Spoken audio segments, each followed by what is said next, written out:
प्रणाम छात्रों। आज हम कहानी लेखन किस प्रकार करते हैं यह देखने वाले हैं। कहानी शब्द सुनते ही बच्चे चहक उठते हैं। बच्चों को परियों, भूतों एवं राजा रानी की कहानी में बड़ा आनंद आता है। कहानी लेखन एक कला है। इसे भाषा सीखने का एक उत्तम माध्यम भी कह सकते हैं। इस कहानी के 4 अंग होते हैं: कथावस्तु, पात्र या चरित्र, उद्देश्य, कथोपकथन। यहाँ कथावस्तु कहानी की कथावस्तु जीवन से जुड़ी या कल्पना पर आधारित हो सकती है। मतलब जो कहानी है वह किसी के जीवन से जुड़ी हुई या किसी की कल्पना भी हो सकती है।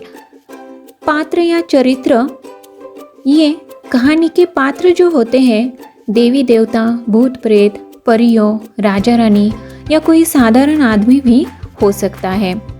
उद्देश्य, कहानी का उद्देश्य पढ़ने वालों को शिक्षा देना है। अंततः कहानी में उसका उद्देश्य अर्थात शिक्षा जो है अवश्य होनी चाहिए।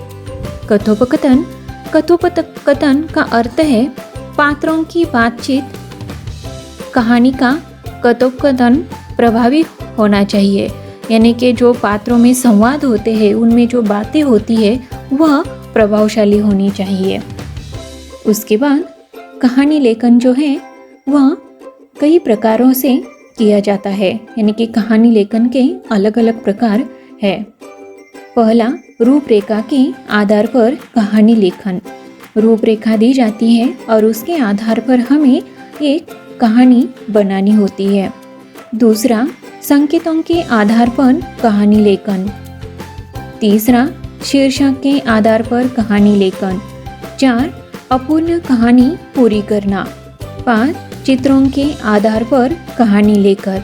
और 6, शब्दों के आधार पर कहानी लेखन। तो हमें दिए हुए संकेत या रूपरेखा, शीर्षक जो भी है वो ध्यान में रखते हुए उस कहानी की कल्पना करते हुए हमें कहानी लिखनी होती है। कहानी की रूपरेखा बिखरे हुए मोतियों की तरह होती है, जिन्हें चुन चुन कर उचित स्थान पर रखकर सुंदर, सरल, शुद्ध और एक लय वाली माला बनानी पड़ती है, जिसे हम कहानी कहते हैं। अर्थात कहानी लेखन या कहानी लिखने का अभ्यास करना ही कहानी लेखन है। तो इस कहानी को लिखते समय किन बातों को ध्यान में रखना चाहिए, कौन सी बातें महत्वपूर्ण होती है, यह हम आगे देखेंगे। कहानी लिखते समय ध्यान देने योग्य जो बातें हैं, ध्यान में रखने योग्य बातें हैं वह: 1, सर्वप्रथम छात्र प्रश्न पत्र में दी गई कहानी की रूपरेखा को ध्यानपूर्वक बार बार पढ़े, जिससे रूपरेखा के आधार पर कहानी स्पष्ट हो जाए। 2, कहानी का मुख्य विषय क्या है, इस उद्देश्य को ध्यान में रखकर ही शुरू से अंत तक कहानी लिखनी चाहिए।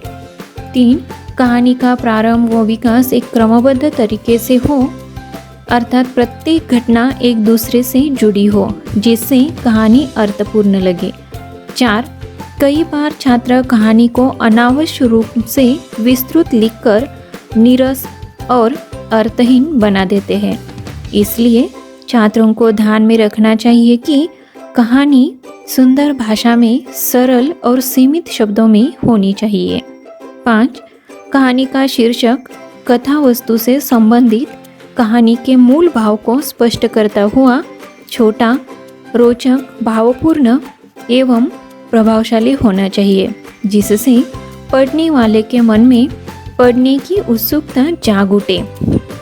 6, कहानी बहुत ज़्यादा काल्पनिक नहीं होनी चाहिए, उसमें वास्तविकता, सच्चाई की छाप होनी चाहिए। शब्दों और मुहावरों का सही उपयोग करना चाहिए। 7, कहानी का अंतिम भाग उपदेशात्मक, सीख देने वाला और प्रभावशाली होना चाहिए, उसे कहानी के अंत में अलग परिच्छेद में लिखना चाहिए। 8, कहानी में घटना, स्थान, पात्र या दृश्य का वर्णन करना चाहिए, उनके नाम लिखने चाहिए। 9, कहानी में पात्रों के बीच आवश्यकतानुसार वार्तालाप या संवाद होने चाहिए। ये संवाद स्वाभाविक, छोटे और स्पष्ट होने चाहिए। 10. संपूर्ण कहानी भूतकाल में लिखनी चाहिए। पात्रों के संवाद वर्तमान काल या भविष्य काल में भी हो सकते हैं। 11. रूपरेखा में दिए गए किसी भी संकेत को छोड़ना नहीं चाहिए। रूपरेखा के संकेतों को क्रमशः लिखना चाहिए, उन्हें उलट पुलट न किया जाए। 12. पूरी कहानी को एक ही परिच्छेद में न लिखे, कहानी में छोटे छोटे परिच्छेद होना जरूरी है। 13. उपर्युक्त सभी बातों को ध्यान में रखते हुए यदि छात्र कहानी लेखन का प्रश्न हल करेंगे तो निश्चित ही उन्हें अच्छे अंक मिलेंगे। आइए दिए गए मुद्दों के आधार पर हम कहानी लेखन के कुछ उदाहरण देखते हैं। मतलब हमें रूपरेखा दी जाने पर हमें किस प्रकार उसकी कहानी लिखनी है, यह हम यहाँ पे देखने वाले हैं। तो चलिए शुरू कर देते हैं। रूपरेखा। एक बारहसिंगा। प्यासा, नदी के तट पर जाना, परछाई देखना, सिंह खूबसूरत, पैर टेढ़े मेढ़े, सिंगों से खुश, पैरों से नफरत, शिकारी का आना, बारहसिंगे का दौड़ना, झाड़ी में सिंह अटकना, पैरों ने बचाना, सिंगों ने धोखा दिया। सीख। अब हम कहानी शुरू करेंगे। पहले तो हम कहानी को ऊंचे शीर्षक देंगे। शीर्षक सुंदरता का गर्व। एक वन में एक बारहसिंगा रहता था। वह दिन भर इधर उधर घूमता और स्वतंत्रता का जीवन बिताता था। वह अपने स्वच्छंद जीवन पर बड़ा प्रसन्न था। एक दिन वह पानी पीने के लिए नदी के तट पर पहुंचा। उसने पानी में मुंह लगाया ही था कि इतने में ही उसे अपनी परछाई दिखाई दी। उसके सिंग बड़े सुंदर थे, जिन्हें देखकर वह खुशी के मारे उछल पड़ा। फिर उसकी नज़र पैरों पर पड़ी तो निराश होकर उसने मन ही मन में कहा, कितने भद्दे, कितने बदसूरत है मेरे पैर। अचानक उसे कहीं से कुछ आहट सुनाई दी। उसने पीछे मुड़कर देखा तो वहाँ एक शिकारी खड़ा था। बारहसिंगा तुरंत तेजी से भागने लगा। बीच बीच में वह गर्दन घुमाकर पीछे देखने लगता कि शिकारी है कहाँ। शिकारी उसका पीछा कर रहा था। कुछ देर तक दौड़ने के बाद बारहसिंगा एक झाड़ी के पास आ पहुंचा। वह उसमें से निकलने वाला ही था कि उसके सींग झाड़ी में अटक गए। तब तक शिकारी उसके निकट आ पहुंचा। उसका तीर बारहसिंगे के सीने को बेध गया। बारहसिंगा चटपटाने लगा। उसने मन में सोचा, मेरे सींग भले ही सुंदर रहे हो, लेकिन क्या लाभ, उन्होंने मुझे धोखा ही दिया। मेरे पैर चाहे भद्दे हो, लेकिन उन्होंने मुझे बचाने की कोशिश की। यह सोचते सोचते उसके प्राण निकल गए।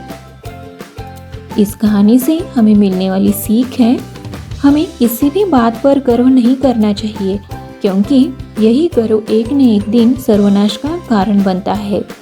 आशा करती हूँ कि आपको कहानी लेखन किस प्रकार करना है यह समझ में आया हुआ होगा। धन्यवाद।